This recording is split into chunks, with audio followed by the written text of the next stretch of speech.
Hi மக்களே! இன்றைக்கி லக்சம்பர்கோட traffic rules பற்றி தான் நம்ம பார்க்க போகிறோம். டிராஃபிக் ரூல்ஸில் என்ன புதுசாக இருக்குது அப்படின்னு நீங்கள் நினைக்கலாம். மேக்ஸிமம் நம்ம ஊர் மாதிரி இங்கே ரோடை நம்ம நடுவுலலாம் க்ராஸ் பண்ண முடியாது.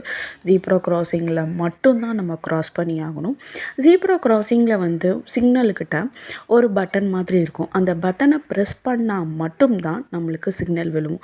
பட்டன் நம்ம ப்ரெஸ் பண்ணலைன்னா அது ஆல்வேஸ் ரெட் சிக்னலில் தான் இருக்கும். அதே மாதிரி நம்ம இப்போ போயிட்டுருக்கோம், பாதி பேர் க்ராஸ் பண்ணிகிட்டு இருக்கும்போது திடீர்னு ரெட் பட்டன் வந்துருச்சு அப்படின்னா நம்ம க்ராஸ் பண்ணக்கூடாது. திரும்பியும் அந்த பட்டனை ப்ரெஸ் பண்ணால் மட்டும்தான் நம்மளுக்கு க்ரீன் சிக்னல் விழுவும். இது சிட்டிக்குள்ளேன்னு இல்லை, சிட்டி அவுட்டரில் இப்போ நார்மலாக சிக்னல் இல்லை, அந்த இடத்துல ஜீப்ரா கிராசிங் மட்டும்தான் இருக்குதுன்னு நம்ம க்ராஸ் பண்ணோன்னா காரு பஸ்ஸு எதாக இருந்தாலும் நம்ம க்ராஸ் பண்ணுற வரைக்கும் நமக்காக வெயிட் பண்ணி அதுக்கப்புறமேட்டு தான் மூவ் ஆவாங்க அப்படிங்கலாம். அதை ரொம்ப இங்கே ஸ்ட்ரிக்டாக ஃபாலோ பண்ணுறாங்க.